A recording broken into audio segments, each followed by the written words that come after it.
some people in the comments have been saying that I haven't been getting on with the Range Rover. It's just stood there and stood there and stood there. Well, indeed it has been, but there's an awful lot of thinking been going on before we actually do anything. Remember the old adage, measure twice, cut once. And this is our problem with this car. It's just turning out to be an absolute nightmare for bits and pieces and getting everything to work. You have to remember, this was a 1990-91 year model, and didn't have an engine. Well, it did sort of have a block, but that was it for engine. There was nothing else under the engine bay. What else? Yeah, the interior looked like a rabid dog had been chasing a rabbit inside, so that was gone. But the good thing was, because it came from Utah, there was no rust on the body, which is really, really good, which is a good thing. But I didn't realise at the time what a nightmare it would be for getting parts and bits and pieces. You all say, oh yeah, well Mike, you can get bits for Range Rovers, Land Rovers. Ah, yes, you can. But Range Rovers are a particularly difficult thing. Defenders, pff, you can, a blind man, Stevie Wonder could find bloody parts for them.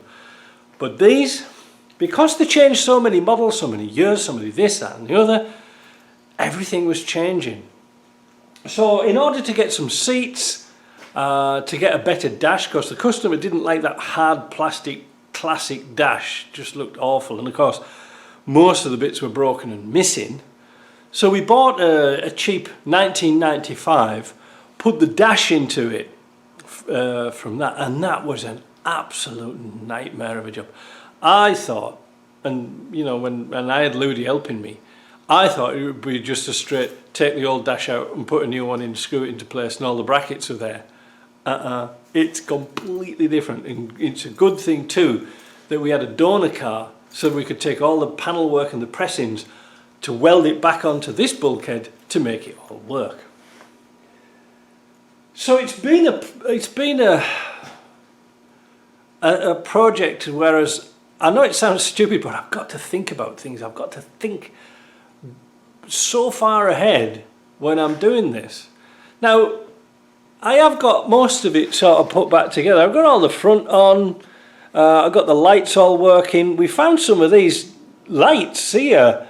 We couldn't get the orange and orange combination like the North American spec was, but we got these from eBay.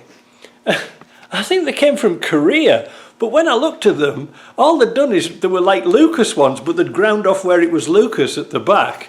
And so when I took off the actual light cluster, you know, like the two bulbs in there, it was marked Lucas, so they fitted absolutely beautiful, and the quality is superb, so no problems with that. The problem I did have with it when I was doing the front is that this end had been damaged, accident damaged, so I didn't film it because I was so fed up with it, but I had to move the whole front, not the whole front, but a good part of the front, shimmy it over ½ an inch, because when I put it all back together again, once I actually found the lights, and this is the problem, once I found the lights, it was tight at this end, but you could put your hand in the gap at the other end. Oh, you see, you don't know these things until you put it all together. And of course, if we didn't have the parts, we couldn't put it all together. And that would account for why the light on this side was damaged. It was all smashed up. Now, the other thing I did with it was made it a bit future-proof.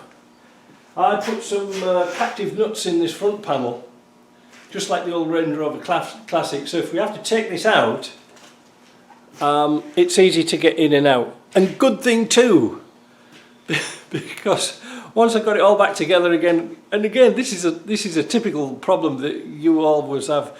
You put it back together, and I thought, oh, great, put all the bonnet cable in, and the bonnet cable was stiff. It would pull out, but wouldn't go retract back in again. So off down to the old Canadian Tire and got myself a bicycle cable, and made a new bonnet cable pull. That works like a charm now. So what else has been a problem? Before I mention the headliner, I've got to mention about the brakes. Both cars, both this car and the donor car, were equipped with Wabco brakes, ABS system. nightmare. Parts are no longer available. So I've tried both systems and I can't get it to work. For some reason, the motor runs continuously and bangs and chatters. Now, some people said it's the pressure switch that's sticking. Maybe, but my problem is I have no diagnostics to plug this in. I thought, and of course, thought's the strangest thing. If you can see in this corner, I didn't do the wiring on it. For the simple reason, I imagined that this 1995 was OBD2 compliant. Well, miles wrong there. Each item has its own diagnostic socket, like ABS. Fortunately, this doesn't have air suspension. And the 14CUX would have had a different diagnostic connector. The only sort of one I could find off the top of my head when I looked this morning was a Lynx Evo 2 system, or the Lynx Evo, not the old Lynx like I used to have that broke and I can't get it to work now. So it means, do I buy a diagnostic equipment for this one-off job that I'll never ever do again to get this to work? I don't know. I'm stalling a little bit here because I've got to think about things.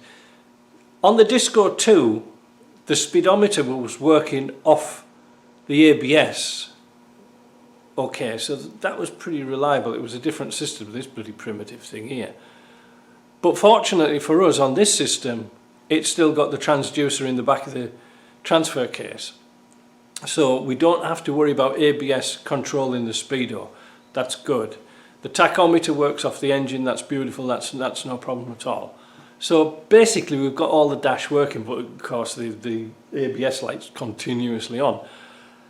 Do I buy a diagnostic system just for that problem? I don't know. Because at the back of my mind I'm always thinking, this is going to go wrong again. I bet my bottom dollar, if this goes wrong on the side of the road, it leaks or something like that. And somebody actually did comment to me about this. I've got a leak in ABS, what do I do? You're stuffed. Because I don't know anybody who'll fix them. I don't know you can't get new parts for them. I don't know where you would start. So what's the solution?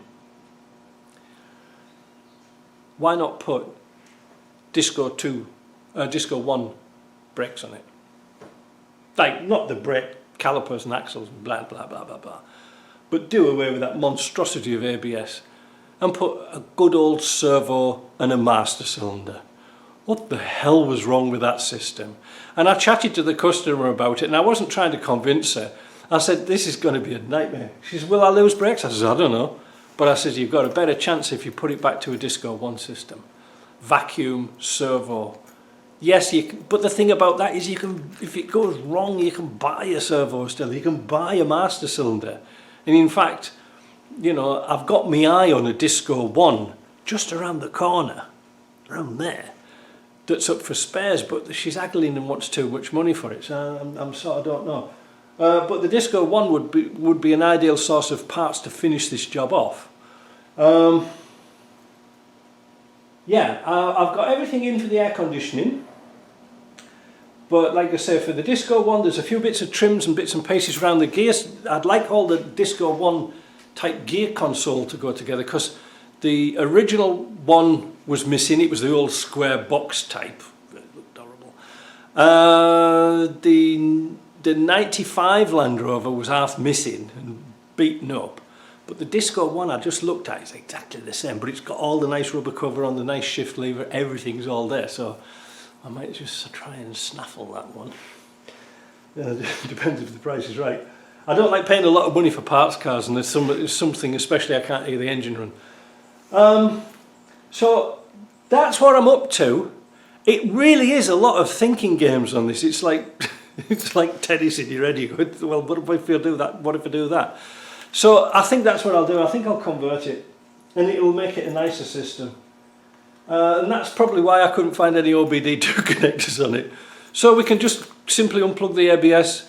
The same thing happens with the airbag system, because this car wasn't designed for airbags, and it has the windscreen that's not bonded in.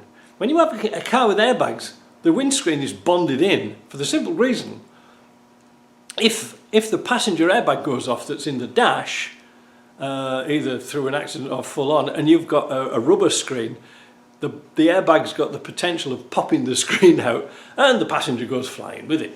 Whereas if you've got a non-ABS airbag system and you have a crash, the passenger is stopped by the windscreen, which is a good thing, I think.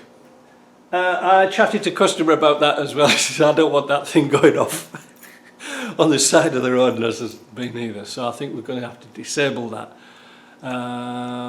We might have a problem getting through inspection, but I think I can put a 5-second timer on the light just to flash it on and off and then go off. All the inspectors are wanting to see is a flashing light.